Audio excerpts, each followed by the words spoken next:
I've got Kat here. I'm going to invite waiting for people to come. Lucy up to do a bit of an intro for anybody who needs Spanish interpretation, and then we've also got Kat here to do ASL interpretation for anyone who needs it.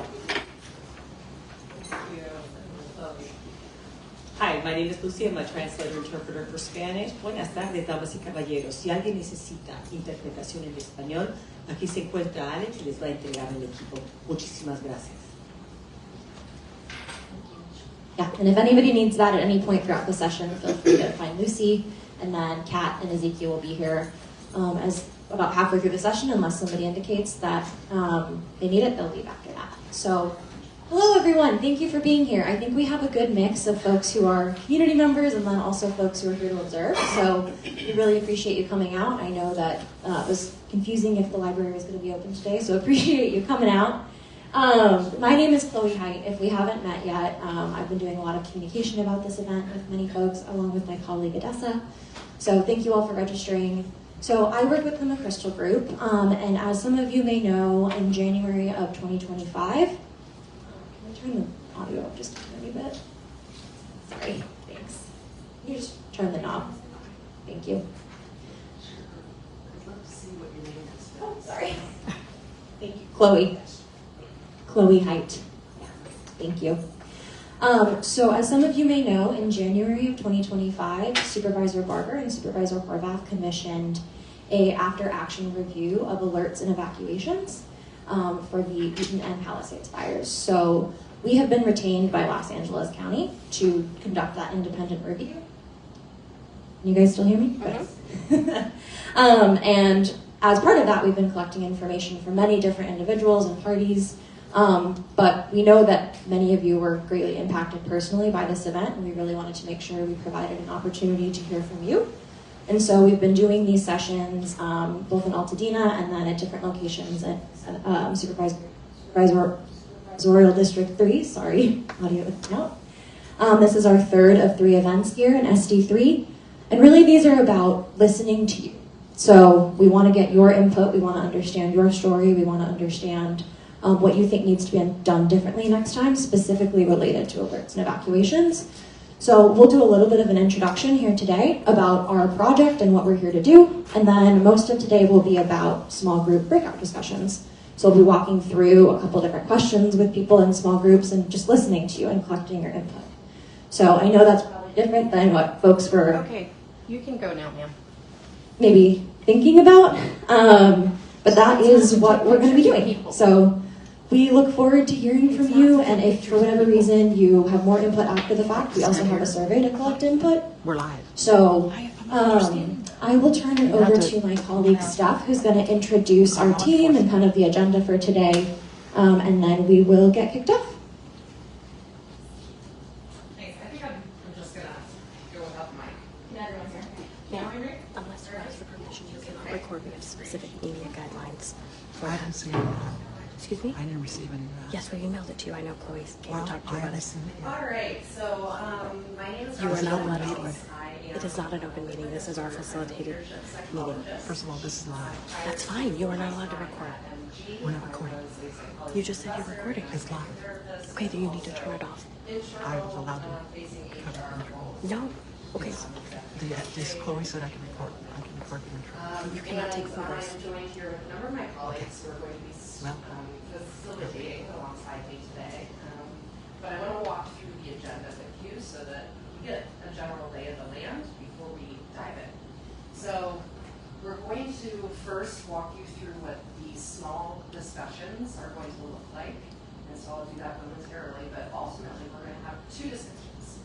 And the first discussion is going to revolve around during and after the fire, what your experience was of the alert and evacuation process.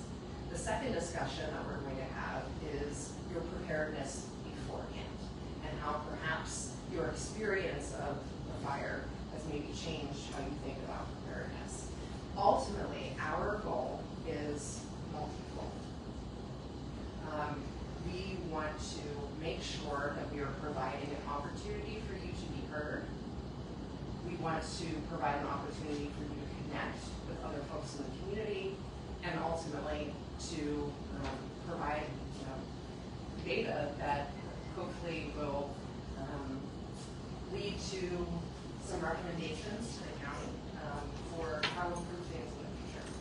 So I'm just going to very quickly have my colleague Tara introduce herself, and then I'll introduce everyone else in the room. Hi, Tara Grimm. I'm also at McChrystal Group and will be one of the facilitators today. My experience with community listening sessions has been mostly with corporations, helping their employees, getting experiences of employees through traumatic, chaotic, crises events, including dealing with the COVID-19 pandemic, dealing with racial, social, civil unrest, and their experiences throughout there, and how their corporations, the ones that they work with, the ones that operate within their communities, can help those involved. And I also do some volunteer work with the New York City Department of Records and Information Services on storytelling throughout communities within all 5 boroughs of New York City, getting the stories, the experiences captured for archival purposes, mostly of the residents within 5 boroughs. Thanks, Tara. So just quickly, I want to go around to everybody else. We've got here in the room, Erin Sutton, our partner, Shandy, then Chloe, who you all met just momentarily, or a moment ago, and Shruti and Adessa. So we've got the whole squad here. Okay, so I'm going to hand it over to Erin just to give a little bit of background about McChrystal Group and what we're here to do. So the McChrystal Group's been around for about 15 years. They started in the commercial sector with organizational consulting, and since about COVID has been working in the emergency management space, helping with exercises, after actions, leadership development, things along those lines. And so I've been with them for about 2 or 3 years, almost 3 years now. Come out of a 20-plus year career in emergency management and public health. And we're here today, you've heard Chloe say it's a comprehensive after-action review of the alerts, notifications, and evacuations for the Palisades and Eden Fire. They brought us in as a neutral third party to gather this information, and today is really about listening to you all. We've had a number of these already. Over Saturday, we were over in Pasadena with several of the Altadena residents, and it's really just, it's not a comprehensive report if we don't hear from the community and what may have worked and what failed and where improvements could be made, which will all be incorporated in the report that will ultimately be made public upon completion. So today, the goal is to hear from you all. So we have a smaller group. We hoped we had gotten some more. We had almost 40 people registered for this event today. So I hope we will have some more opportunities with some of our, we have another event on Saturday over in Altadena, I believe, and a virtual session as well. So hopefully we can get some more folks. One thing that we do have access to a survey, QR code. We will share those if you want to take those with you, if you know folks that might want to share. Just didn't have the time to come out today, so we can provide that for you as well. So really appreciate you all being here. Thanks, Erin. So I already kind of went over this, but I just want to reiterate what the next hour and a half or so is going to entail. So again, we're here to facilitate discussion amongst you all. We're here to listen to your stories. We're going to capture this data so that we can fold it into the report that will be coming out. And as I mentioned, this is truly an opportunity for you to discuss with members of the community your experiences and hopefully process some of those. I mentioned just a few moments ago that I have a background as a psychology professor and psychotherapist. And so I want to acknowledge up front that we have no idea the hurt and the pain that you all have experienced as a result of this disaster. We know that some of you may be grieving, and we have resources here. The Department of Mental Health has a booth just outside the door time you feel uncomfortable, like you want to perhaps go speak to one of those individuals, we encourage you to do so. Also, if you want to pull any of us aside at any time and have a one-on-one chat, we're here to support in that way as well. But ultimately, we want you to feel that this is a safe space to discuss your experiences and have compassion for your neighbors. So, Careful what goes in the road. So nothing said here should be attributed to your neighbor at your table. We want this, again, like Steph said, to feel like a safe space that you can share your experiences, that you can take a moment to self-reflect, and then share amongst the group. Again, if at any point you don't feel comfortable doing that, we have, you can share your stories with us orally instead of jotting them down or instead of doing it via the QR code as well. Again, or you can step outside if at any point you want to leave here completely. This is voluntary. We want to make sure your voices and your experiences are elevated and shared, so that's really why we want to make sure that you feel safe here and that this is a place that you can do that. And we want to focus on inclusion, right? Everyone has a diverse and completely different experience with what has transpired. So giving the opportunity for your neighbors to share their thoughts, their feelings, and not challenge what that might have been, as well as giving them some airtime as well. I know I could be one to talk a lot, and if we give someone who might be a little bit more introverted or need a little bit more time to think before they share, we want to make sure that we respect them and give them an opportunity to do that. So I will just orient you all to logistically how we're going to go about this. So we are going to be handing out worksheets so that you can physically write your answers to the questions that we have. Another option is scanning the QR code that we provided. We will also be handing those out. So if somebody prefers to type on your phone, you can also do that. It's the same exact questions. Last, we will have a McChrystal Group facilitator at each table, and if you're not comfortable with writing or typing, you can simply share your story verbally, and we will take notes. All of this is very helpful for us because, again, we are going to be using this to make recommendations for improvements in the alert and evacuation process. Once we take that time to reflect, we're going to give you about 5 minutes up front to kind of just reflect on the questions that we're handing out.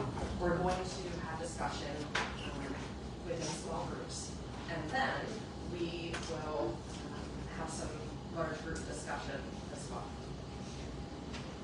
Okay, so Just wanted to add quickly, because I know we have a number of observers in the room today and a number of people who are both residents and observers. So anybody who wants to participate in the discussion, just raise your hand so we can make sure we know who's going to be joining people in our groups. Anybody else? Yeah. I think there's good way to start on that. okay, perfect. All right. So Karen, So that was the end of the yes. You can stop your So streaming. the sheets that are at your table Okay. are really That's the focusing end of the on introduction. the experiences during and Stop the live since stream. the event. Disrupt. So try to be as clear and specific as you can.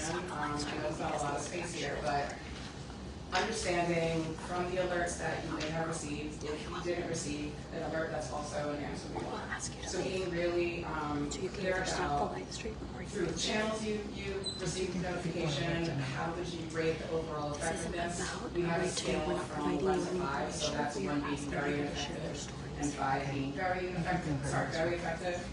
And then really getting deep down into how you stayed informed, what the communication process was like, what information would have been more helpful to you and your household.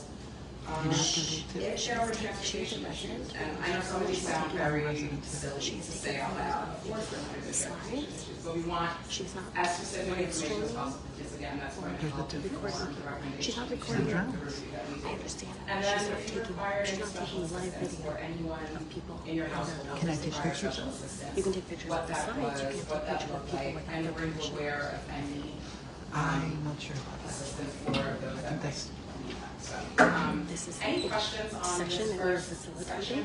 You cannot take a photo of somebody without their permission. About the fire, are you I don't see that referring to anywhere. exactly the fire, or we If also? you go into the guidelines, Yes, that was my. that's what it says. I'm So, sorry. yes. I'm sorry, you're gonna have to pay. Information about that is relevant, please feel Reason. free to share it.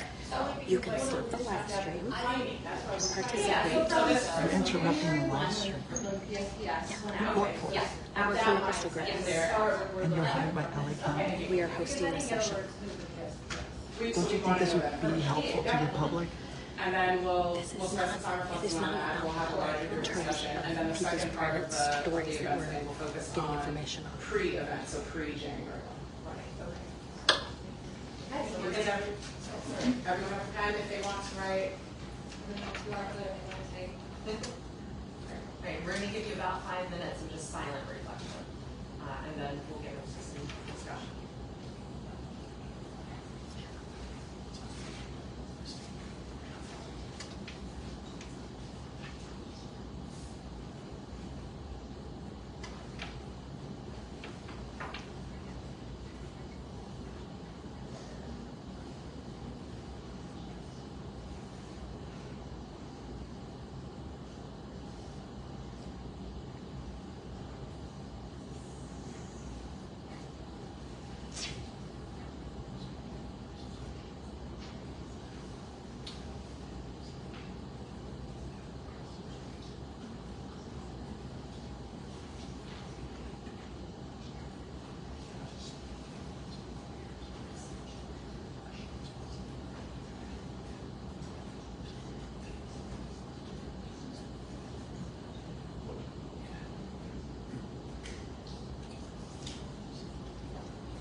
We'll give another 2 minutes.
So before we get into discussion, I just wanted to flag, we do have someone who's live streaming the event who has been asked to stop. So if anyone, just given this might make people feel uncomfortable, if you raise your hand and that doesn't make you feel comfortable, we want to acknowledge that. And so I don't know, if anyone is uncomfortable with that happening, raise your hand, let us know.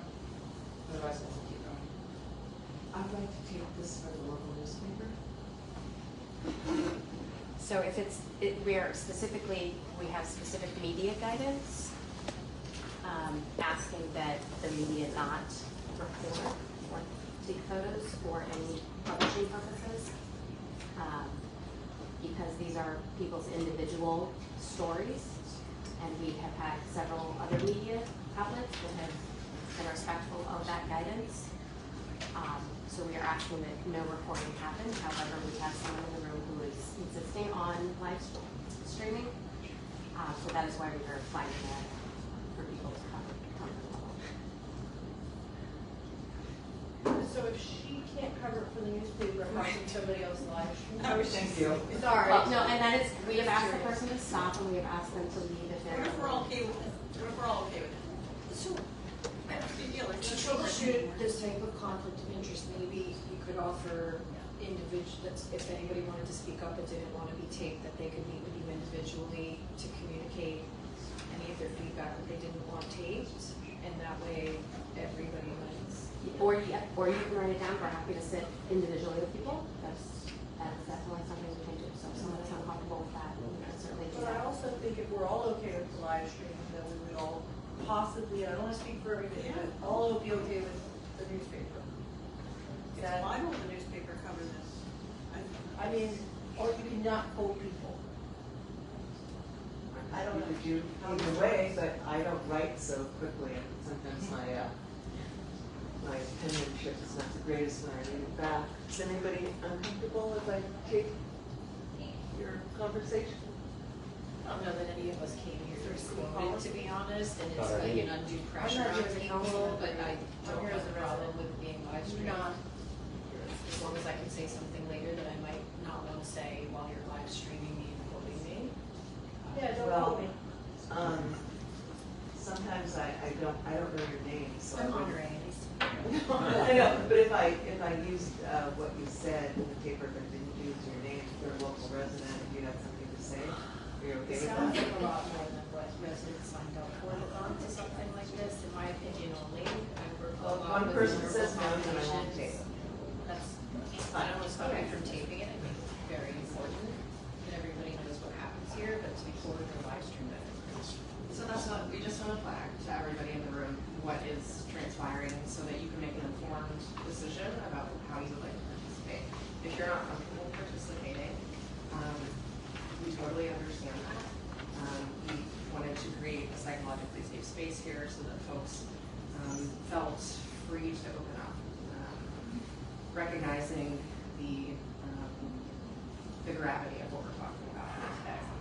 That said, we're happy to have a sit down one-on-one with you if you do not want to be recorded, and we would still love to have your input because it's incredibly valuable. I will not tape just so everyone knows, but I'll be listening. So we do still have a live stream going, so I just want to make sure everybody's aware of that. Okay, so let's go ahead and get into our first portion of discussion. So if anyone feels, so we usually have a designated from each table, but because we have such an intimate group here, feel free to just raise your hand and we can kick off the discussion that way. Does anyone want to share through which channels you first learned, or first notified about fire or evacuation? And again, if you received no notification, we want to know that as well. No, I need to know who you're with. I said You yes. saw it on TV? You Watch this. TV. I'm not Watch TV. saying that. Watch TV. Yeah.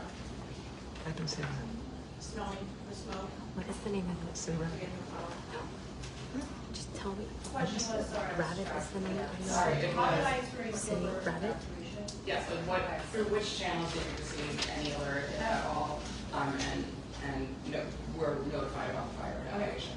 Gotcha. At first it was no alert because of public safety shut-offs, and then it was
this is a tough question. How would you rate the overall effectiveness of those alerts that we got? And I know it sounds silly given what we're talking about, but again, that information, that clear information is going to be helpful. That data is going to be really helpful. I put a 1. But I put a 1 at first, Right. and then it became like overwhelming, and then it kind of ran through my head. And very effective doesn't necessarily have to mean the most notifications, right? Is it, I was notified when I needed to be notified, or I was notified later than I would have expected, or later than I would have wanted. So all of that can be taken into consideration for this as well. I would say, in my personal opinion, I would rate it in effectiveness and how it reached the most vulnerable people, and it didn't, so it's a 1. In my opinion. What is your? Do you want to elaborate? No. Sam, senior, vulnerable, no way out. So in a kind of different position, because I'm part of a group, of course, that is kind of responsible for paying attention, and we push stuff out to our community in Manga. But I will say that it was challenging. We have backup power, so we're able to do it. But as noted, during PSPS, everybody loses. So when the power's down, you get how great the alerts are, you don't get them. But they did come out in a variety from Genesis Protect, for folks who listen to Pulse Point, and a variety of other Watch Duty, and it was mentioned LASC's Nixle, LA, and all those. There's tons of them. But when the fire goes out, it's not good works. It was also, people also didn't know the evacuation zones that they were located in. So I know you said 2 days before you received some alerts about evacuating. If you want to share, when did you decide, what influenced your decision to leave? We evacuated 3 times in 3 months, and I have horses. And my indicator is when the fire, I see flames. It's not alerts, it's not even a smell because of the winds. I go up to an area of the mountains that all of the neighbors know, and we gather there, and we kind of make a plan, because we all have animals. And we all have trailers, and but really it's until we see. And then we have like this kind of canyon, and you know how much time you have, because people have lived here for so long. I would also point out, I don't know what the status of Malibu was, but we were under a PDS, red flag, a potentially dangerous situation red flag, which is the highest level, kind of a new one. And so our community was already locked down prior to the fire, and so it was residents only. And so because of that, things were a little bit different for us as well, and people were heightened to potential events anyway. About what time how early or when was that? You said about We were a couple of days into the red flag, I believe, before the incident, which was on the 7th, I think it's 10:30 a.m. We were a couple of days into closures, residents only closures on the 19th board, which is our one and only main thoroughfare. I'd say for the vulnerable and the seniors, I'm sure a lot of them, they didn't have like 0 time. The shirts on their backs, that's all they left with. I know no one from those communities might not be here today. Do you have any anecdotal data about how they experienced notifications they would be able to share? How they got notified? Yeah. Several of them I pulled out. I got into my car, a couple of them. One of them did make it out of her home. Not one of my patients, but somebody elderly, because they weren't letting family and caregivers through. So some ended up in the burn center. So it's really lack of power is everything. I mean, I personally didn't have to evacuate on the western part of Malibu. We were watching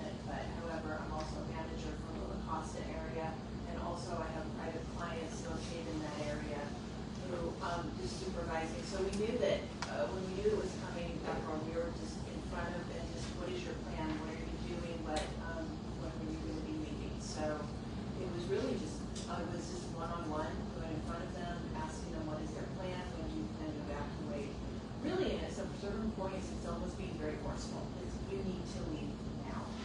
And being very clear and a little bit forceful with that, so. I mean, your question was when did you decide to evacuate? It's really early. How much do I have to evacuate? So I have a lot. So I usually try to do it. It's a red flag day, and I'm constantly checking my plans, and I have a car packed up, and it's pretty exhausting. And you don't know if you're going to have power, and you know, really exhausting. I don't know if I'm the only one here who remembers, but we got an evacuation notice the day before for winds. So I evacuated on Tuesday morning before there was any physical fire due to winds. And that's a great segue. You know, were those notifications clear? Were they actionable? So when it said you got an alert for winds, was it clear that you should evacuate, or was it just, by the way? It was an evacuation notice for winds, but not for fire. And that was the Tuesday. Monday before. There also seemed to be some confusion between, again, what is a warning and what is an alert. When you say warning to a lot of, I was going to say the general public out there, right? It's a warning. Okay, yeah, you're aware. It's not, no, this is, you need to leave now. So there was some misunderstanding. I also think because we live in a place like Jamaica that is kind of exhausted, it's also this like double-edged thing where you get like alert exhaustion and you kind of are like, oh, it's just another alert, we're fine. And you start ignoring them, especially when they're coming at you. It's hard to decipher what is real, like what's happening. I think when we started seeing sheriffs driving around the neighborhood, and also because like generally a lot of our population stays to fight the fires because historically they had to, that there's an inherent problem.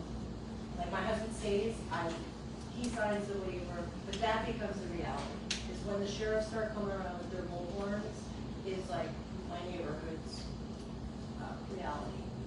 But other than that, the alerts were just kind of like, are you gonna stay? I don't know. When are you gonna leave? I don't know. Which way are you gonna go? I don't know. Just through the community, just through your Yeah, neighborhood, the conversations you're having. yeah, I'm in a different position. I'm not here as a council member because I did speak to a lot of people all the time.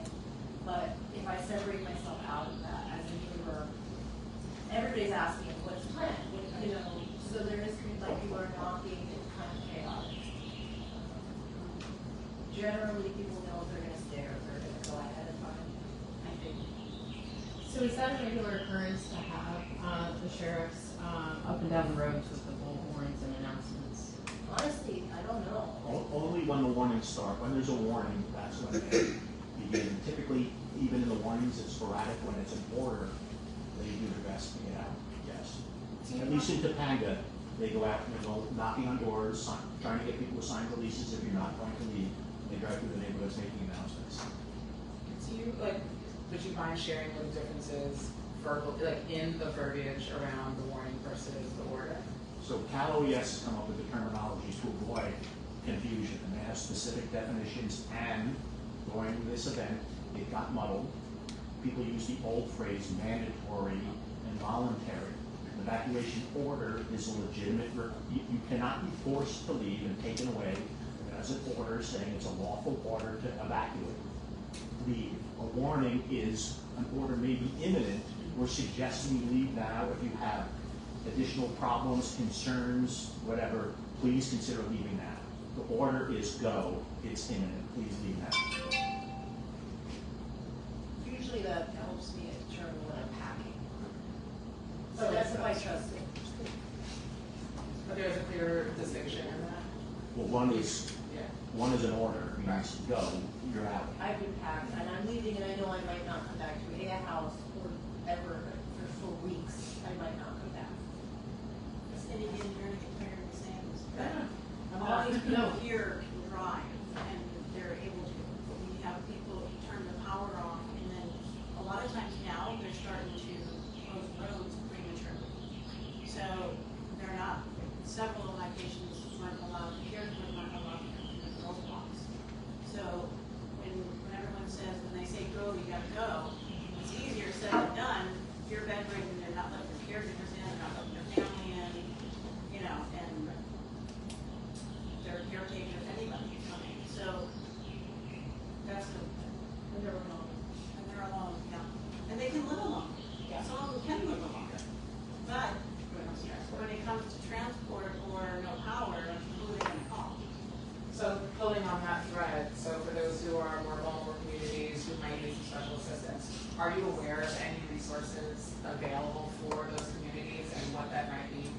evacuation protocols, procedures? So our contribution would be that we don't necessarily consider the way that people receive the alert using any social determinants of health. Don't get started on language, but when you talk about vulnerable populations, we can send them links, we can send them QR codes. That's my opinion. But in my opinion, the way that they receive the information may need to be different, especially in planning for the next unprecedented event in an unprecedented way. We should consider not electricity, not cell, not internet, and thinking about how we can serve not only the vulnerable populations, but everyone that way. Because the way that they're receiving it in a very terrifying knock on the door, when they've lived here for 55 or 60 years, and their 4 cats and dog are there, and they don't want to pack their bag, and I'm going to die in this house. And then it's more stressful for everyone, that it may not be the best way for them to receive the information that they really do need to move everything up. I'll add just to also put it in perspective. I know we're just trying to focus on the Palisades, but still, even to bring it back to this area, we just went through Woolsey, which I know seems like a long time ago, but it wasn't. And I'm just going to say a lot of it was reinforced of like, if you don't leave, you're going to lose your home. And so you have that was also playing along too. So when people were seeing the different warnings that were coming through, they were remembering what they heard from all friends or neighbors or within Malibu. And that botched job of that evacuation and people being terrified on PCH, that was reinforced. So that's why when we came to this with Palisades, this was already growing many years ago. Well, I think into that, prior to this event, in the latter half of this, but you've done it. Sorry, You don't have to apologize. We want this. We want you all, whatever is and top actually, of mind. I've lived in Melbourne for a long time, but I'm in Palisades, and our neighborhood was evacuated last minute. We didn't have power, but here in Malibu, I'm from the Midwest originally, so we have tornado sirens. I don't care if you have quadruple team window, you're going to hear that siren. Okay, after the Woolsey fire, the city of Malibu was given by FEMA $2 million for doing a pilot program. It didn't get out to the siren. It just got kind of rushed under the rug. And I will tell you, I would lay my life on it. Had those sirens been up, a lot of people would have known. I know all my patients would have gone. And you will hear it. So I saw the plans of the city where they wanted to put the sirens. They were all on the coast. They don't need to be on the coast. They need to be up in the mountains. Winds are coming this way. And it doesn't matter how much, you're going to hear them. I just talked to the guy from ATI Systems actually last night. They're ready to pull the trigger. They can get those sirens out here. They still have a little bit of money in the budget to get those sirens out here next week. And no, not a nickel spent by the city. So there's no reason why they should say no to that. Those are very, very loud sirens. So before commenting on the sirens, because we looked at that, I want to mention the caregiver aspect. And what we have done is we have an access card program we spent years teaching the sheriff's department what those access cards look like. It's a physical card, and the brochures that they're supposed to get in all their vehicles.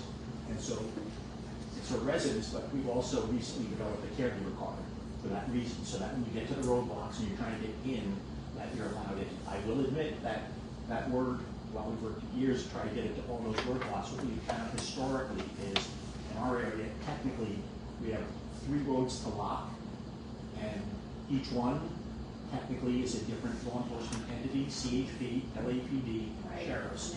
And so even when they're all the same, a lot of those resources come in from commerce, city of industry, wherever. And so the messaging has always been tough to work with that challenge. And so when you show the card, that everybody understands what that is. And so that's the first problem. As for the sirens, we did look and we hired somebody to give us. And so here's the thing with the sirens. And I agree that I grew up with sirens in my neck of the woods. It was the signal for volunteers, but our terrain was mostly flat. What we discovered here is in order for someone like the county to be willing to pay for this, that it has to reach a certain threshold of the population. I think it was like 80 to 85% had to be able to get it inside their homes, wherever they live, at a certain decibel level, so that if they were in their home, they'd be able to hear it through the windows, through the doors, through the traffic, everything else. We looked at places, I can't remember how many sirens for Topanga, which is not as geographically broad as Malibu is. In order to do it, whatever the number is, let's just say it was approximately 15, they did it just randomly looking at the map. What you quickly realize is, in order to do that, that has to be on public land. If it's on private land, you need to get in there to be able to A, build it, B, keep it going for perpetuity, get in for maintenance, and a variety of other things. So now if you don't have the ideal locations in public land, now you've got to go to private homes and then get people to put in perpetuity on the deeds of their property. So while it's possible, it's a huge undertaking and a huge challenge in order to do it. It's extremely complex and will take a long time in order to make it happen. Well, no, I talked to the guy yesterday. They're mobile. You can pull them behind a truck. Sorry? You can pull them behind a truck. You can pull it up to the top of Sarah Retreat and leave it there for overnight. So you're talking about bringing in, this is probably not the place for it, but you're talking about bringing in a temporary system. No, they're A mobile system. Okay, so then you have to get permission for everybody's homes to put them on. Yeah. How about also not one solution, but all the solutions, right? So if sirens worked and saved one neighborhood, but the neighborhood of Corral got the link, right? Like, how about multiple solutions for the catastrophic event like we just had?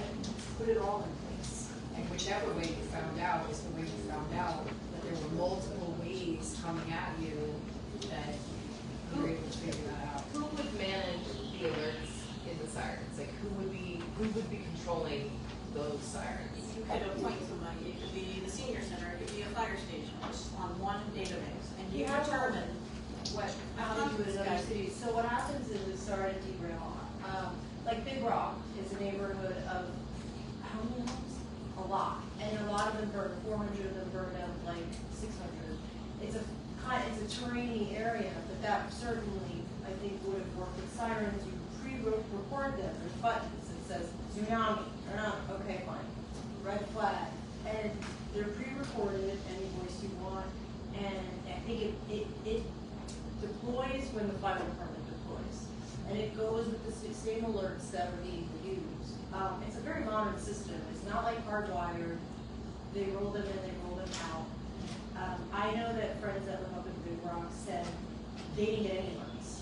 And they didn't even know the fire was coming. And these are friends that have been for a long time that aren't alarmists. And they said, hey, had somebody not knocked on my door, me and my kids would die.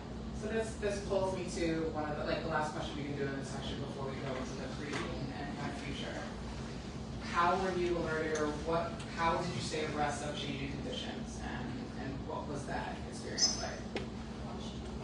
It's also having the community brigades and just on the ground, so people were just getting direct information as to what was going on. Yeah, 'cause no cell service, you don't get watching. You gotta look where the lanes are. And are those volunteer brigades? Anything else about during the actual event experience with the alerts, the evacuation procedures? I found it interesting that we have evacuation zones. I did not know that. I'm ashamed to say. I don't think a lot of our residents know that. It's relatively new to Malibu in the last couple of years. How many years? Last couple of years. It was new to me, yeah, after Woolsey, but It then. took a few years to implement it after Woolsey. How many? A few years Yeah, afterwards. so Genesis was interesting, because I got a lot of calls going, what's this Genesis? I heard about this Genesis, which is an app, and then it directly tells you your zone, which was helpful if you had the information. So I think that's a great tool with education. So what information that was missing would have been more helpful during the alert and evacuation process? Sorry. It would have been helpful. I got something that said evacuation zone 114. I don't know what evacuation is. I write for the newspaper. I knew about those zones, but I don't know where zone I'm in. So how could anyone put that alert out? How would they have thought that anyone would know what number zone they're in? I hate to say it, but we started the zone program in Topanga, and the reason it works there is because we spent years training, drilling, educating, and so it's on the onus of the community that the zones are in to educate their community to those zones, yes. And I think to do that appropriately is through HOAs. It's through the small, no offense, Tracy, but it's just through smaller groups versus citywide, and because the city does do a safety expo where they have some of that, but it should be, maybe we do some evacuation, like, it's hard to do citywide evacuations, it's like school evacuation. With all due respect, Yeah. Malibu is not HOAs. There are I know. HOAs in Malibu, but there is a very large population, most of which burn in Woolsey, that is not in an HOA. Yeah. Don't want to be in an HOA, that's why they're in West Malibu. But, and for whatever reasons, but there has to be multiple solutions for all of this, in my opinion, so that we can troubleshoot all problems that we hit in Woolsey and here. And you have to have a way to communicate with people who aren't in HOAs. So we're gonna go around and, oh, hold on one second, sorry. Because obviously we did this analysis at the end of a lot of vulnerable populations there too. You had a lot of the same themes. How did you kind of just, did you just have your patient list and you went I to know my go? patients and I know where they live, I know where they are, I know who's, yeah. But then you didn't have access. And You didn't have access. they gave me access because I told them I gave my patients out. Okay. They're pretty good about letting nurses and doctors through. Okay. You end up getting called from people, But I and did- please go check on these people, and Yeah. they become your people, and then you bring them food, and. But it wasn't any organized, just No, as you, my patients, I'm your like, oh, patients, and you my were. therapist, I'm like, we gotta get this person out. Then I have my other patients call me, can you help me get this patient? I'm like, oh my God, what am I doing? Where am I going? It's panic mode. Was there any follow-up on that after you? With Ayla, with city council, we're trying to create something to help our seniors. But it's not just Malibu, it's Altadena. If you Oh, look yeah. at look at the average age of those people that died, Yeah. over the age of 70. Everywhere, even Malibu and the Palisades. So So, we need an organized way to check on the medically vulnerable and the elderly, and so she spoke up after a council meeting and Betty O'Mara Parish and the fires in 94 in New Rock. And we realized, like, what are we gonna do? This is not gonna end, we need help also. We also brought all of this forward in the after action for Woolsey. Right. I had like 10. There's a huge after action report out there, the Woolsey Yeah. one, I think you guys should. We have that, yeah, perfect. And we're facing some of the same challenges now that we did. That history has repeated itself, and it will over and over. and what if we have a big earthquake tomorrow? Where are my seniors? They're scared. Every one of them are scared of the trauma that it presents to the elderly population. It's traumatic. Everybody, but it really, they don't want to live anymore. Anything? Yeah. I just quickly wanted to add more weight to the earlier comment about crying wolf too many times. So Topanga, prior to or during this event, was already locked down. It wasn't the first time we were locked down prior to an event going on, where it's residents only, and it's extremely challenging for neighbors because, for a variety of reasons, but that's what happens when you pull it too many times and the community doesn't understand. If it happens once and it saves your life, every other time is worth that, but the reality is that doesn't happen. We can luckily spare, and so that is a problem because people feel like we oftentimes get locked out of our neighborhood for 8 hours and 8 days. Last time it was 8 days, I think this time was 8 days, and so people once they leave can never get back, and so that is a challenge, not crying wolf too often before events. I see that. Everybody was, when are we leaving? When's the, like, because we won't be Last back. minute. Yeah. Do you,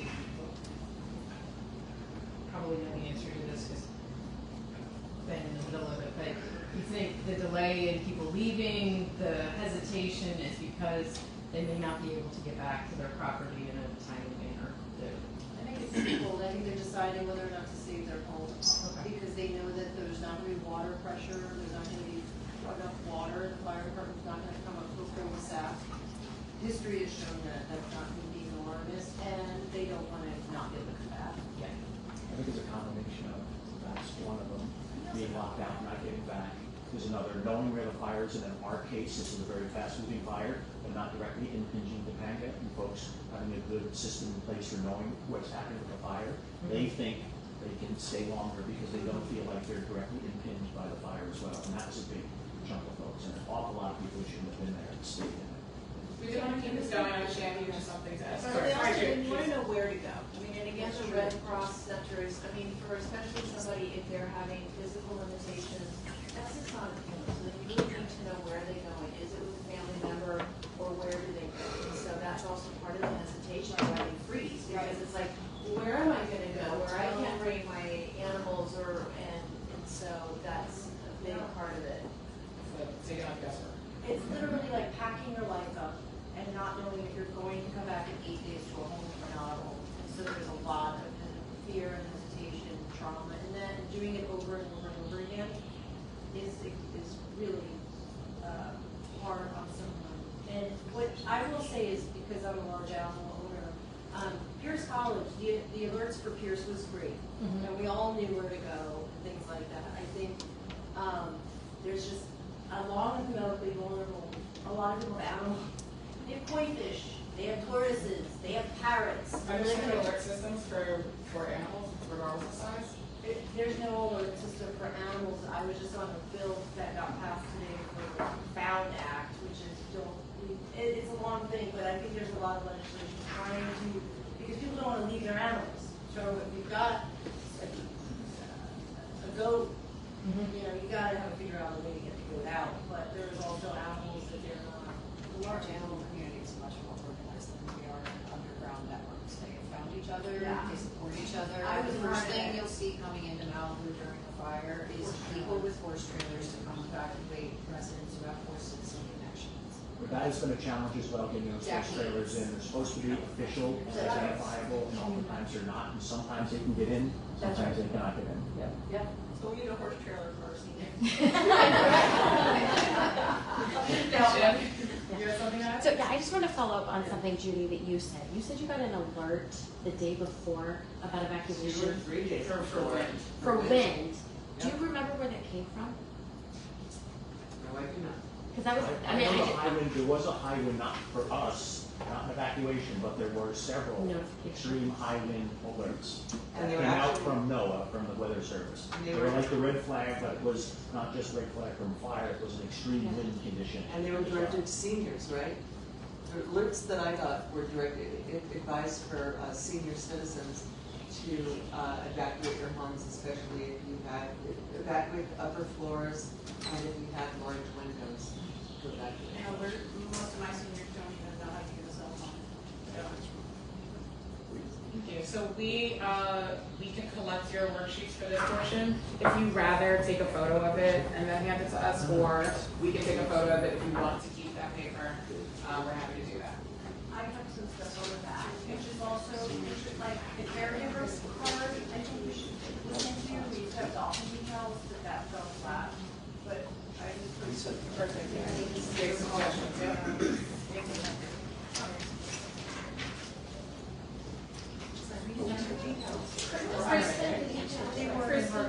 You don't have any registries of any kind here, do you? That's what we're trying to establish. It's a local population registry or senior We have a registry? senior center in the city, but that, I think, is the I information think everybody. that's what we've done. I figured I didn't want to leave you I think it's good to look at it and see the question. Thank you for such a. We do, Topanga does have our senior group, the Sages, has created a vulnerability list. And that list, while the Sheriff's Department is not officially responsible for, they have in the past, they do search and rescue. This fire was too big, too fast moving, but in previous fires, in particular, the first Palisades Fire, which was about 2 years prior to, they did send search and rescue out to some of the folks on that list, but we do not do that with protocol. So we do have a list that we put That's the together second one. that very few people have the ability to see, but one does reside at the sheriff's station, Westfield Sheriff's Station.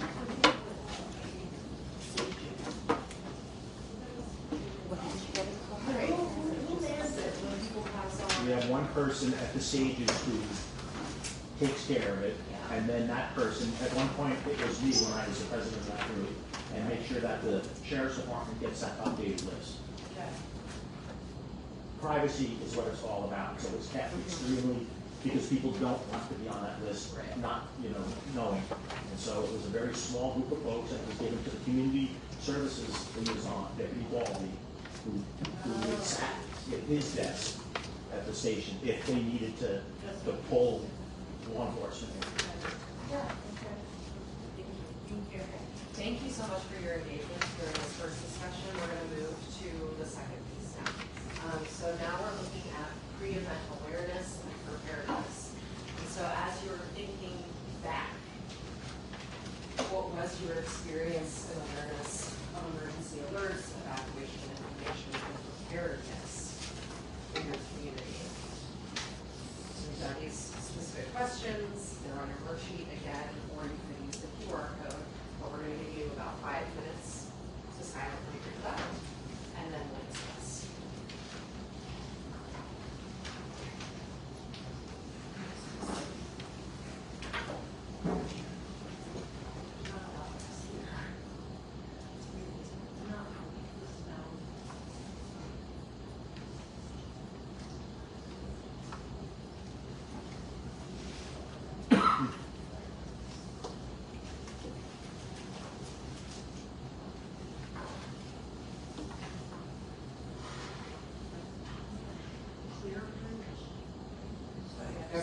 So many things we have. There's like a million apps. Yes, there are.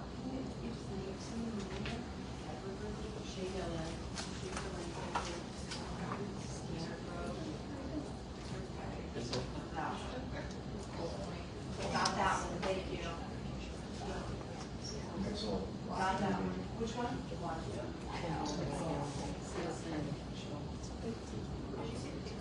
Nixle.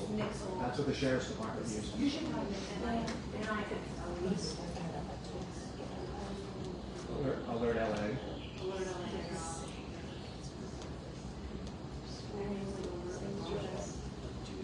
Genesis Protect.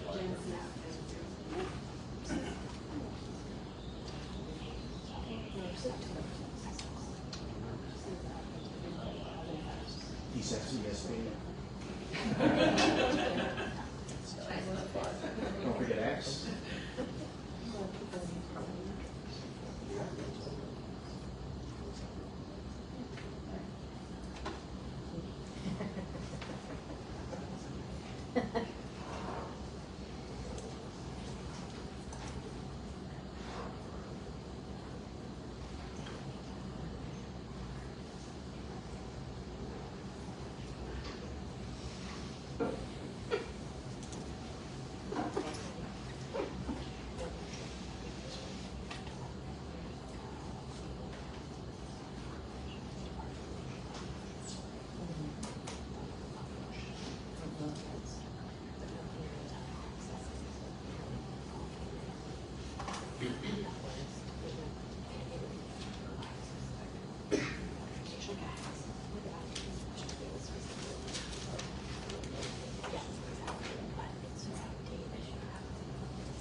Like everybody has finished up. So let's get into some discussion. So we don't necessarily have to go through all of the alert systems by name that you were registered for, but I'm curious, how did you know what alert systems to register for? Or how were you getting your information? Or, yeah. What was your trusted source? Well, I got him, so. I mean, that's why I'm an outlier here. But prior to him, it was friends going, did you get Clear Bridge, Everbridge? Everbridge. black beauty and all this, so prior to that, he was friends, words of mouth. Really? No, what about? Prior to the fire, we would go on our social media platforms and Facebook groups, and people would recommend things to each other. We have some emergency Facebook groups, and when you saw somebody was using something, you would go on it. I go onto the social media platforms and see where all the people who are providing information are following, and follow all of them as well, because then you get double notifications, or sometimes earlier than the people before. Because for me, time is very important, because I work further away from my property, and I need to be able to get back and get a one way in, one way out, kind of. Are you official accounts, or they're, Anything, I don't care. I follow all the fire photographers too, and see where they're hanging out, because they're gonna go, I follow them all. Because I'm an adult, and I can figure out what I should be able to, and I think that's an important part of this, is we have to start treating people like they're adults and not like they're children. People are adults and can make their own decisions for themselves, and this is a community, almost by definition, that are people who have decided to live in a place where they know fire is a factor. Yes, like earthquakes are a factor. So you have to take your own precautions and make those decisions. So I know I'm not going to follow some crazy person that's posting fake information, and that decide what to trust. Sounds like you have redundancies built in to your plan. Has to have major redundancy. I really transparent. How about you?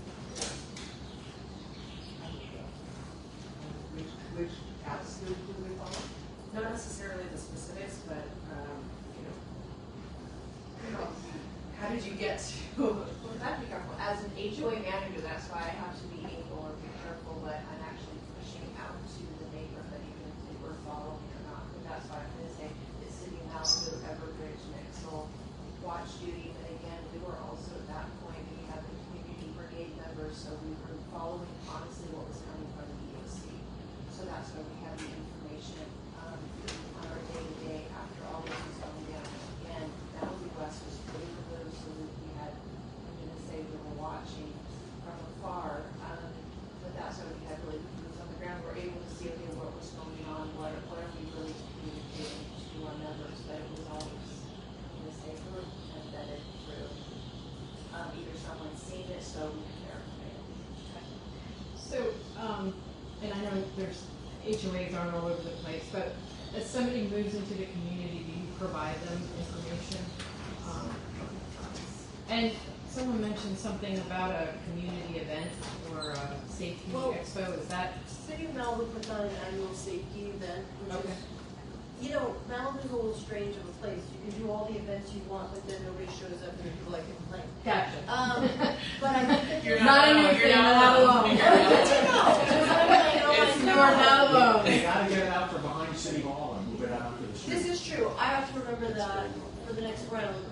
These safety expos, like in theory, are a great idea, but I think they're not always as successful as you hope. I do think that when people come to Malibu and buy and they plan on living here, I would love to educate them with, the dark sky ordinance and the animals and the fire and the evacuation routes, and it's sort of an orientation with the realtors, possibly, I don't know, I haven't really gotten there yet, but when I moved here, I had no idea. I had no idea about PCH, I didn't know, so you have this idea of living somewhere, but really, nobody sells you on problems. You have to hear the problems so that you know them, and it takes a long time to get there. We tried with the realtors, Yeah. they do a welcoming basket, and every so often, they take our survival guides and whatnot, but oftentimes they don't, and they don't want to do it, because the last thing they want to do is welcome everybody to this paradise you now just brought into. So we've had resistance from them, it cycles up, everybody's in favor of, and then suddenly they don't want that stuff. And they disappear. Yeah. Let's move to the next. Can I add something to this one? We received information from Southern California Edison on the 5th that the power would be, due to high winds, on the 5th, that many areas, nursing homes and utilities would be shut off. on that was on the 5th. And T-Mobile sent out a message on the 6th saying that the power would be cut off for 72 hours, within 72 hours, and that we would not be able to communicate. And then the fire occurred on the 7th. Yeah. So we had notice, and it's posted. So we posted it. We alerted everybody several days in advance so they can get ready. We got ready. We knew what to do.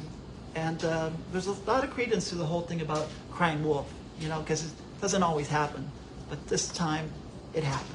And Anne, when you said that you got the notification from SoCal, from SCE. SCE, did it say when to expect it and for how long? Yeah, it did.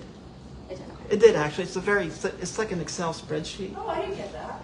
It's a nightmare. We've worked with Edison for years on those PSPS alerts by segment name. Oh, and yes. We're forever fighting this. They're all done by circuit names. You've got the Galahad. Yeah. I know all the circuits. Who knows the name of the circuit in the community? I know them all because it is a project. And it takes a massive amount of time to monitor those. They change it a notice. There's times on it, but they reserve the right to change it because of safety at a moment's notice. And they come in, they go out, the horn toads, they just keep, and it's extremely difficult and very challenging to keep track of it. And the maps aren't always accurate that they put out, and it is a huge task to do that. We beg them to please put the circuit names on people's bills, so at least they know the name of their circuit when they come up. We know it now, but you have to also remember, we've had, prior to this, how many wind events? The schools were closed 20 days, the wind events are so frequent that you're like, oh, it's another wind event. Oh, okay, fine, it's gonna be high wind, honey, okay, shut the window. You're really you get comfortable. You get complacent. You get apathetic. And You're then, under consideration a lot. We constantly put you under consideration, means we're looking at it, and then suddenly you get, for months, we're doing it starts for months, the red flags. And then, you're sending your kids to school, you don't know if you're picking them up because they don't have electricity. It becomes such a huge part of life that then you have this huge wind event and people are like, yeah, so what was last week too, right? We had 3 fires, back to back. It was insane. But that, the problem is we get complacent, we get comfortable. It's another red flag, it's another wind event. And this one, I don't know we get so many of these alerts and so many PSPSs that it's just normal. This one was epic. It was the largest one I have ever seen in all my years of reporting. The largest SCE notification of shutoffs. It took multiple pages to print out and it said, some said initial updated, but it just kept going up more and more. I don't even know how much of the county SCE was shut down. I will tell you this, Los Angeles City Department of Water and Power did not shut off the power in their area, but SCE shut it off, like here in Malibu and other areas. Santa Clarita. Numerous counties were involved in this particular When they do the power safety shutoffs, it's also taking away patients and people that are in their homes from not having their oxygen on, not having access to their breathing treatments, not having access to their air beds. So there's nothing in place with Southern California Edison to keep this person's on because they have oxygen because it's on one big system. So there's nothing in place. So there's no priority account flags? You can sign up. There are independent. But have you called to see how long that list is? Thousands of people are on the waiting list. Thousands of people are on the waiting list. Okay, let's switch gears a little bit. What about evacuations? Familiar with the routes, where you're supposed to go? I'm saying.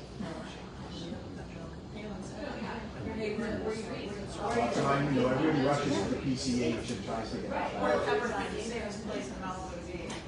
They shelter in place, but the problem also is disaster for disaster. We don't have an a la carte menu, okay, this is where we go if the earthquake splits us in half east to west at McCarven Beach. It's hard for a city to manage which way the fire is going, and we're gonna evacuate this way, and then the wind shifts, and you have bumper to bumper on, because PCH is a deadly highway as it is. Then you have Woolsey, which was how many, we had Topanga evacuating, we had everybody evacuating, and we were 2 roads, bumper to bumper, for hours. 2 people died because of the traffic. They didn't die on PCH, but there were 3 fatalities in the Woolsey. 2 of those folks were traveling together on PCH. They left PCH because it was locked up. They went over the mountain to try to get back the other way. They got lost. I can't remember the exact street any longer. They wound up off the street in a long driveway. They got out of the car at the end and started to run away. And that's why they perished, because of all the traffic. Not necessarily, but because they tried to go another way to get through. Canyons are dark, they're windy, they're dangerous in daylight. And then you have smoke and panic, and you have one way in, one way into Topanga. We have PCH and Canaan and Las Vegas. Malibu has a plan. It involves bringing generators in to keep the things going and whatnot, but like was mentioned, it all depends where the fire's coming from, what direction, where the wind's blowing, who knows about it, has it been trained, and there is a plan in place, but those are the kind of plans that need to be practiced and rehearsed and rehearsed and rehearsed. And is that communicated?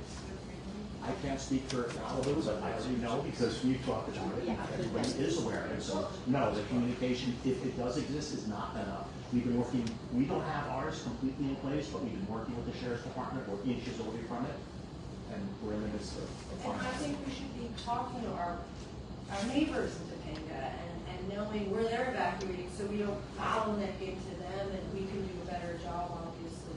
You know, when I remember I was in school in New York, we did fire drills, but it was easy. You knew it was like everybody line up, everybody out. I don't know how you do that here. I just don't know how you do this, because Woolsey came southeast, this one went north. You know, I don't know how you can do like a physical, hey everybody, we're doing a fire drill on Thursday at 4 p.m. I don't know how cities It can be done. We can work together and figure out how to make it work. Maybe piecemeal, maybe a chunk at a time. What do you think, like, that would come from what, EOC? That has to come with, there's a plan, and it's written out, and I've seen it for Malibu, and it involves the Sheriff's Department and road closures and plans for which way you're gonna direct traffic, depending on the nature of the fire, how you're gonna control those intersections, which direction you're going to be sending those folks, taking control of those major intersections, turning the lights in the favorable direction that you need to do for the evacuation. That has all been discussed, and it was voted on. I was here at the vote. I came from Topanga because I was part of the committee initially. Right after the Woolsey, we had Lieutenant Acting Captain C2 was there, but that plan never got finished because she was no longer in that position, but she came back and is working with us on that plan. And Malibu needs to review the plan, have a good look at it, work through it all, and start to run some drills. Even it's a huge place, so maybe West Malibu works on something and blah, blah, blah. Yeah. What year was that? That was right after the Woolsey. It It's started always right the next after the emergency. the next 2 years. Mike Brown was the AC right before Drew Smith came in, right after him at the tail end of it. That's when the PCH task force that we were part of was taking place. The vote was about 2 years ago inside of it, if even 2 years ago on the plan. I have a copy of it I somewhere. would love to see it. What about, your level of preparedness before the event? Do you have a plan in place for what you would do, in this situation?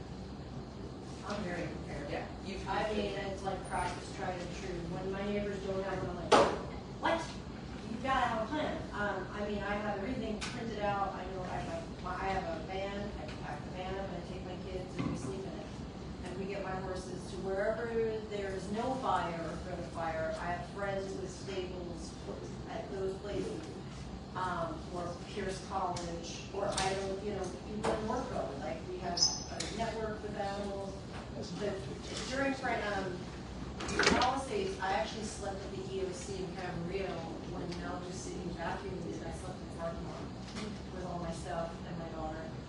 My husband stayed, and he has a plan, and he has the pipe, he has the pool stuff, and he has suits.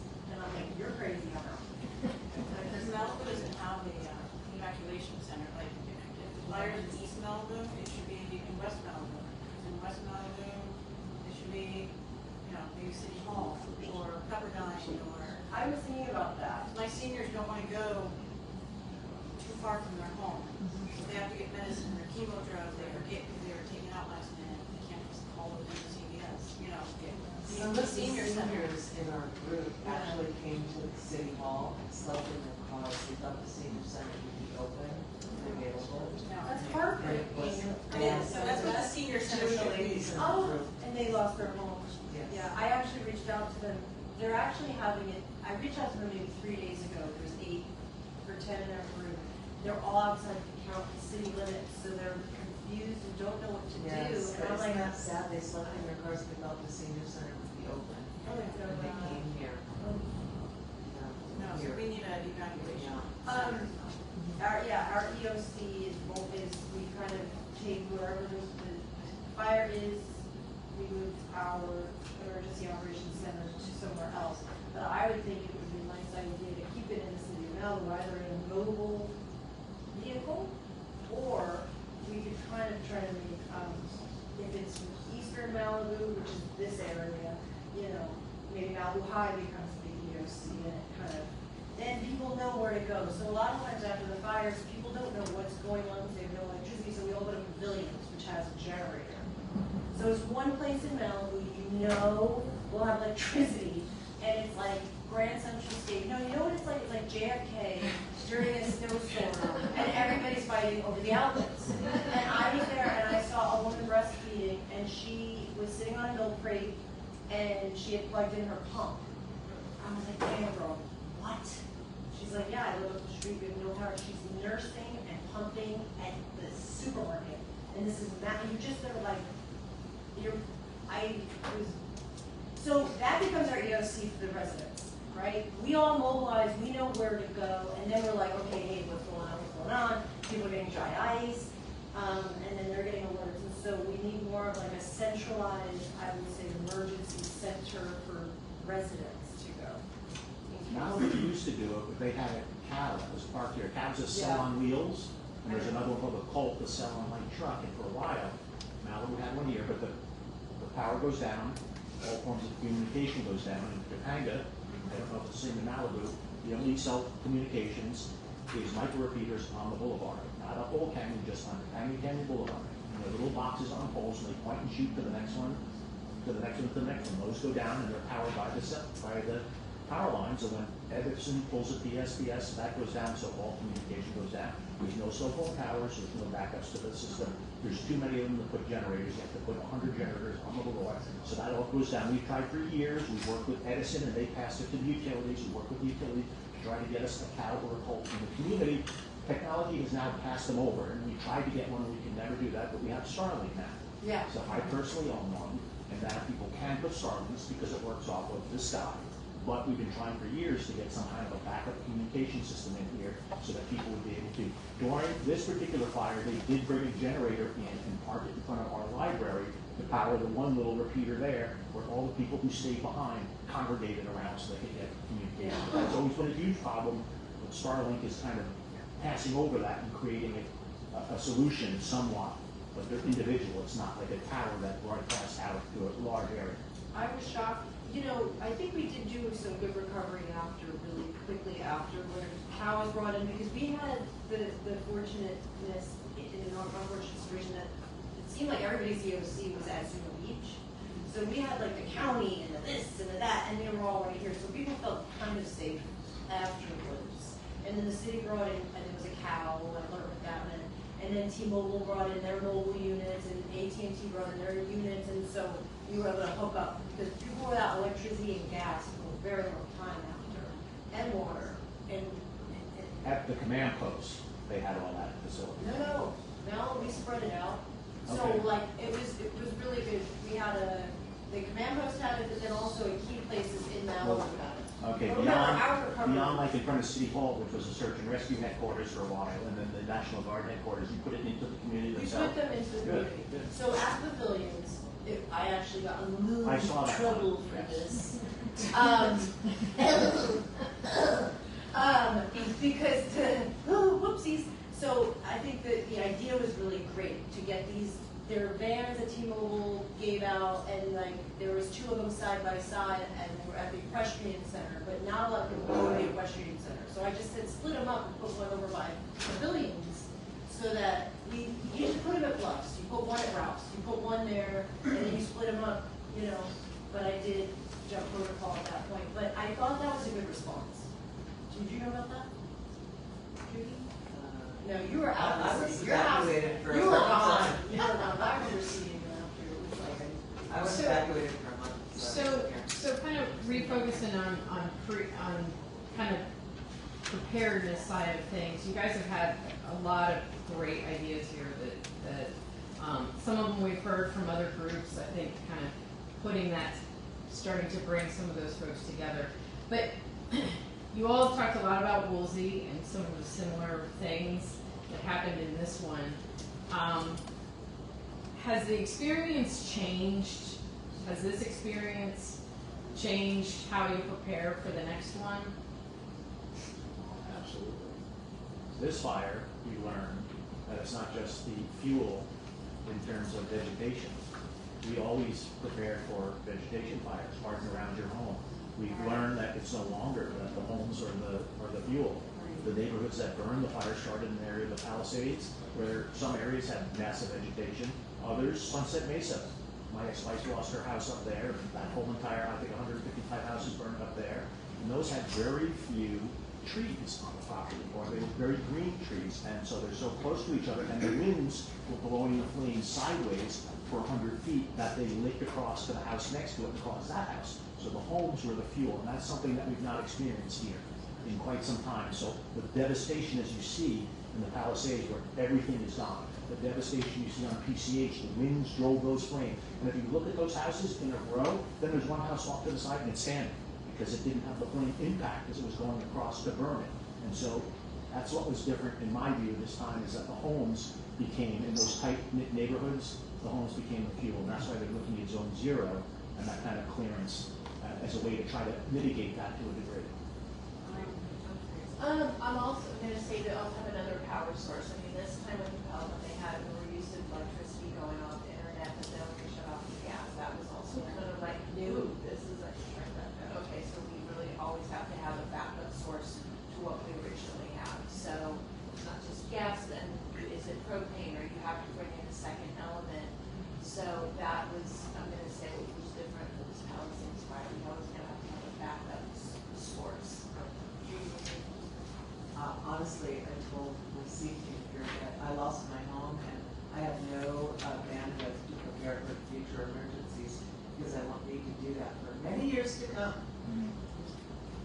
One thing I can probably guarantee is, and this is very sad, I probably shouldn't say it out loud, but I feel like the next fire is gonna come, we're gonna be sitting here and talking about something. Nothing to do.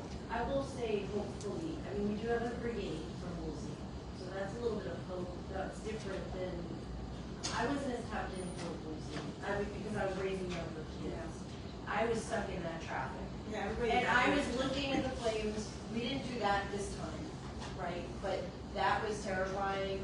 And I just said, okay, I'm going to the middle lane, excuse my language. And I just went to Santa Monica. But like that showed me that we don't have a great evacuation. And so we could use this as an opportunity now to say, okay, let's get that in order. Because there's a new red flags here in California, not from New York. They have them like clockwork. We know it's coming, and it's shame on us for not doing enough. So these sessions are, while lovely, if we don't do anything from them, it's frustrating. I learned a lot. I mean, I learned a lot on little fires. Look at the after action report for the Woolsey, had Yeah. 88 recommendations, I believe 86, 88, and you can count off, go down them all and say, has this changed? What has changed? What has changed? What has changed? I think you'll find that Seniors are at still least vulnerable. 3/4 of them, you cannot really check the box on. In terms of preparedness, we did learn from the Woolsey fire, but then again, I've been covering fires since the late 80s in Malibu. One particular home that did survive, it survived, but didn't have gas, didn't have electricity, and that kind of stuff. What they learned is they need to have a generator. They installed a generator. They also, at the time, there was no Starlink, so they went with a company called Viasat. It's a satellite company, very expensive. So they prepared. We're prepared because the home was built to have a fire pump system within. So basically, preparedness means getting the hoses laid out, ready, testing it, make sure you got enough fuel, and also, unfortunately, we don't have a backup generator, but we have generators. So every time we get these wind warnings, we need to get ready, and I nag, and I say, we need to get fuel. We need to have enough fuel, and that's how we prepare. And we have an evacuation plan of what's supposed to happen and who's supposed to stay behind. Our home survived the Woodsley fire because somebody was brave enough to stay behind with a pump going to the pool to put out the fire. And several homes around us did burn. All right, folks, I know this was heavy. I really appreciate you, we all do appreciate you, number one, taking the time out of your day to come here and be with us this evening, but also being transparent and authentic and sharing your experience openly with us. We really hope that your inputs will lead to recommendations that ultimately will save structures, save lives in the future. And so what you've done here will be very impactful. And I hope that you take that momentum that we've kind of begun to build a little bit here. And I know it's hard to even think about planning for the future when you're still dealing with what you're dealing with. That said, I want to just wrap us up here. Chloe, do you want to talk through next steps? So, here's one thing I'm sorry. If you guys have any clue with, where it's, the community cost that if it's in the government budget to get the medically vulnerable that rely on, oxygen and, power for their medical needs, some way the city or the county or the state, they get a free generator. Yeah. Is that something that we can bring up? Yeah, absolutely. I'm glad we're here. Okay. And actually, another great reason. So I know that we had a very intimate discussion today. We had 40 people registered, so I appreciate people still contributing and being game to share. If you have other things that have come up or that you'd like to share that you're thinking over the next couple weeks and months, as you continue to recover, I know everyone's still in the middle of recovery right now. This is a survey. Same questions, kind of aligned to what we talked about today. Feel free to log anything else you think of there that is informing us our findings and our recommendations. So we'll take note of what you mentioned, Kristen. If you think of other things specifically, that's a great place to put it. And then what I will say, this was our last session focused on the Palisades Fire, but we do have our next 2 week sessions, one coming up this Saturday on the 3rd at First Annie in Pasadena, and then we are having a virtual session that was just kind of worked with the different supervisorial districts to work on different in-person or virtual, so they wanted a virtual session. So we're going to be doing that on the 7th. If you have folks, folks, I'm sending patients in Pasadena that would benefit from sharing their input in this type of forum, please feel free to pass the information on. And then just wanted to flag, so we do still have our daily representatives outside. Kindly, some resources here. I know this brought up a lot for folks, so if this is useful, please feel free to access those DMH resources. And then the last thing I'll say is the disaster resource centers, we're going to close the 30th. I believe now they've been extended to the 31st, correct, Cynthia? May 31st.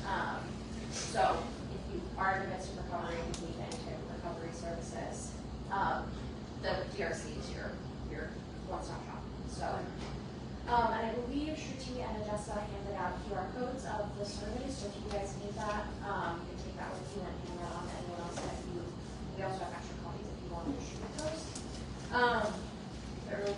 And just so you're all aware, passing out the QR codes, we've gotten over 400 responses from passing out. Our in-person has been very small, so we have been really pushing the QR code and the link. So, and a lot of people have shared a lot. We've seen a lot of the same themes. So, a lot of this is floating to the top. You brought up, revalidated the redundancy, the crying wolf, the alert fatigue, the lack of planning for the vulnerable populations, things along those lines. But if you have folks that you know that might be interested or want to share in your neighborhood, please pass far and wide. The surveys have been extremely helpful. And then the last thing I'll say to Erin's point, I know everyone's probably like, what's going to be in the report? Is it going to be like the Woolsey one? Ours will be very different from Woolsey, and there will be a public facing version of it available once it kind of goes through review. So that will be published, I believe, towards the end of the summer into the fall. So look for that. We're still finishing up all of our information gathering and we're about to do our activities. So that will be made available to all of you. And I have one last question. Has anybody said if the beacon boxes were successful? I don't know if for beacon boxes come up, so thank you for mentioning it. Not everybody has. We have them here. Not everybody. Oh, you mean They're in select communities in And Malibu. you guys asked what it's happening? We do not have. Not every community in Malibu. Really? Oh, I thought they were all over. Me too. They started here in Malibu, somebody here in Malibu kind of created. Oh, really? I haven't seen any in Malibu Park. Okay, I have to ask, what's a beacon box? A beacon box is a red box with a light on the top. If the idea behind it is when firefighters who come in from other areas come into a neighborhood, they may not be familiar with some of the maps and the water sources and things of that nature. So they're meant to go to this box, open it up, pull the stuff out, look at it, and use that information.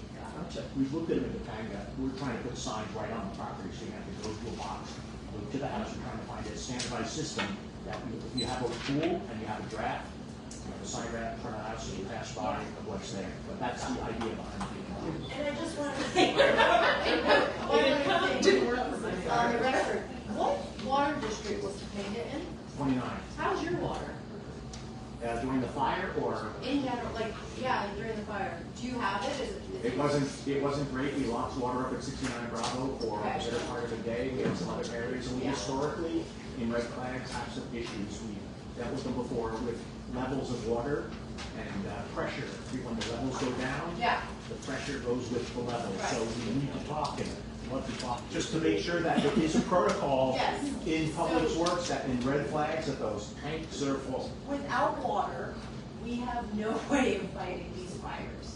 And so I just wanted to kind of put it on the So record. ironic, we're next to an ocean. Yes. What The people- irony is painful.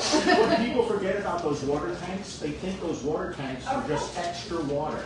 Those tanks are there for pressure in the system. Without the tanks, you need a lot bigger pumps pushing a lot more water, and that's why early in this fire, the report, they did a whole press release on it, saying we have water in our pipes, we can't move it right now. And so that water needs to be pulled to quickly and efficiently move water through the system. That's $69. Everywhere, throughout, that's why the tanks are on the top of the mountain, so that they can gravity feed and create pressure in the system to help the system move water around. Got it. Well, thank you all so much. Really appreciate your time and your insight and your willingness to share. I